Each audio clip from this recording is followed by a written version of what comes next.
welcome to AAMplify, the Association for Accounting Marketing podcast.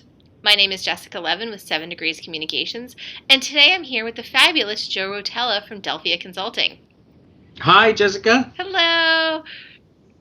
Today we're going to be talking about video and how accounting firms can use video in their marketing efforts. And Joe is one of the thought leaders in this area, especially in the accounting profession.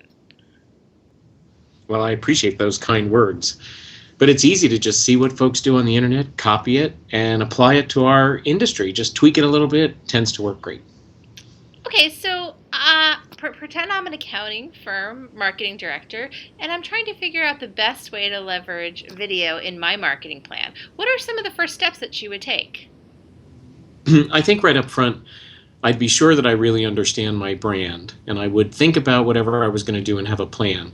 The one thing that is kind of a negative about where we are today with technology is it's way too easy to just go buy a quick camera and start shooting video and editing it yourself, and that may be appropriate, but if you have a very high-end brand where everything's super polished, you want to make sure that you're doing this in a similar fashion. So I would say first you have to think about what you're doing, think about your brand, think about how much post-production work is necessary.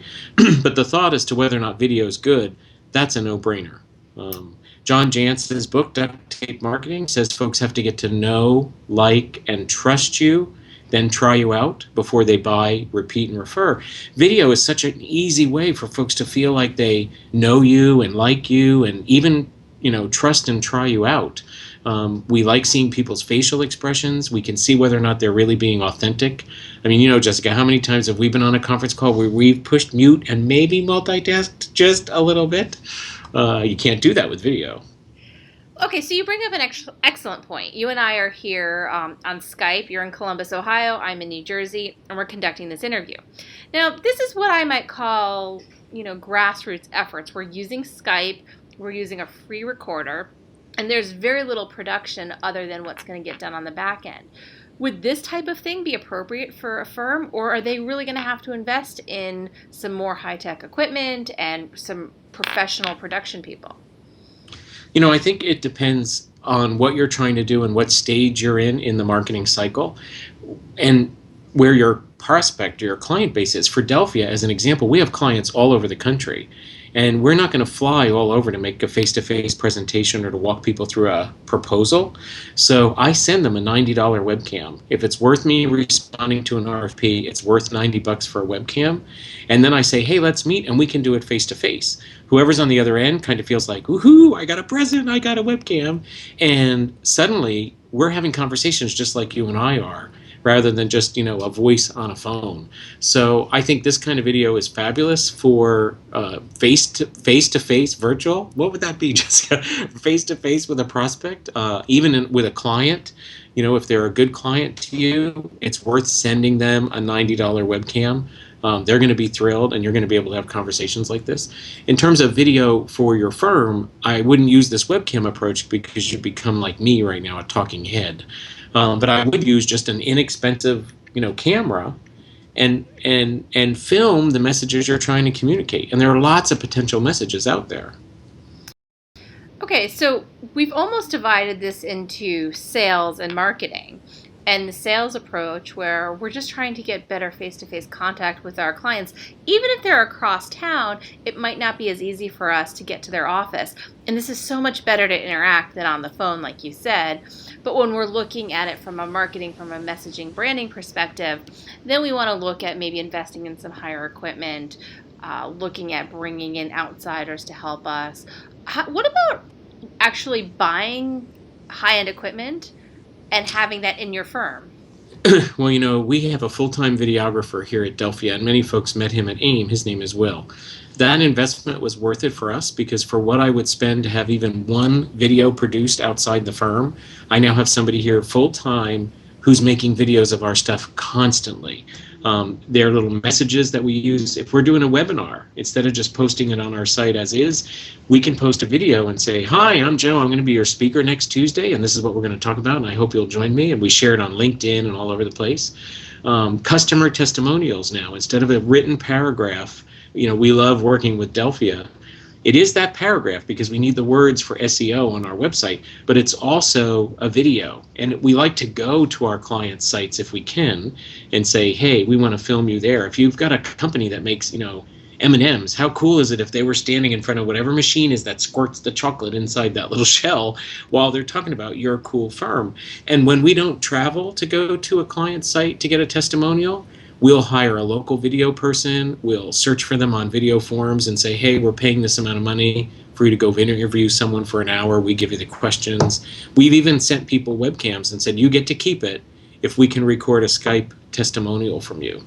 So the equipment kind of varies depending on what we're trying to capture. But generally, the static webcam is not going to do more than a talking head. Okay, so it sounds like you've laid out a lot of options from the lower budget to the high-end, highly produced videos. What other tips do you have for people in terms of planning of content? What type of content is best for video? Definitely something that video's strength, obviously, is motion and sound. So a talking head is not very exciting, especially if it's going to go on forever. We know that the average length of an ideal video on YouTube is about 3 to 4.5 minutes. There's been a lot of studies on that. So think about what kind of message could you deliver in that amount of time where you're going to really benefit from not only sound but motion. Are there things you could show? Could you cut something in? Even without a ton of post-production, there's software out there that makes it easy to overlay bullet points or to put a message across the bottom. So if you're trying to say, here are 5 things everyone should know about us, say it, express it with your face, but then also, scroll it in with bullets. You're still going to want to put that in text wherever you use this video so SEO picks it up. But I think that's a great use. I think seeing where your customers are for testimonials, getting to meet the faces of the firm where they show a little bit of personality. If you're trying to get folks to like you, if your firm does any charitable work, community work, take a picture of them building House for Humanity or a fence or painting or whatever it is they're doing. Just think of it as like Facebook, where people share just about anything. But instead of sharing, hey, here's what I ate and here's my backyard in the snow, you're trying to share messages that get people to know, like, and trust you. And buy from you. And buy, yeah. Well, we definitely want them to buy. And I think the key here, it depends on your brand. I always want you to be authentic. But I think the level of formality really depends on the brand. I mean, let's face it, Jessica, everybody knows you and I are very good friends. We work together very well. I am dying to not be laughing and smiling here face to face with you because that's who we are, and we're not going to be able to take that away. And so I think when folks can feel that authenticity through the video, it's going to have a much better impact. And we are trying really hard to be very professional. I'm trying very, very hard, really hard. Like, I want to make faces. I want to show you the things in my office. But I'm being good. All right. Well, Joe, this has been a really good talk. Is there any closing thoughts that you have in terms of where you think video is going and what aimers should be on the lookout for? We consistently see trends that people are taking more and more and more advantage of visual mediums over the internet. And so the web is where marketing is at, and right now the video is growing and growing and growing. The numbers are just amazing about how many videos are watched all the time on YouTube. We aren't really a crowd anymore that wants to sit and read. We want things shown to us. So I think the savvy marketing firms or savvy accounting firms are starting to think about that from a marketing perspective, to saying, hey, what is it I could show you? And sometimes it could be as easy as a tour of your office. And remember, you're not just marketing to prospects, but if you're trying to grow staff, why not use video to help recruit? Here's what the office looks like. Here's what the parking garages look like. Here's where we go to lunch. Try to have messages about the cool events you're having. Maybe the press will pick it up. So you could be marketing to the press, could be marketing to prospects, could be marketing to recruits. Don't just think about this as prospects only. If I were trying to hire you, Jessica, I'd be like, come on, let me show you the office. I want to show you where we all go to lunch, and this is going to be your space. And, video is great for that. All right. Well, Joe, thank you very much for your time. This is the AAMplify podcast. Look for our releases every second Tuesday and Thursday of every month. Thank you, Joe. Thank you.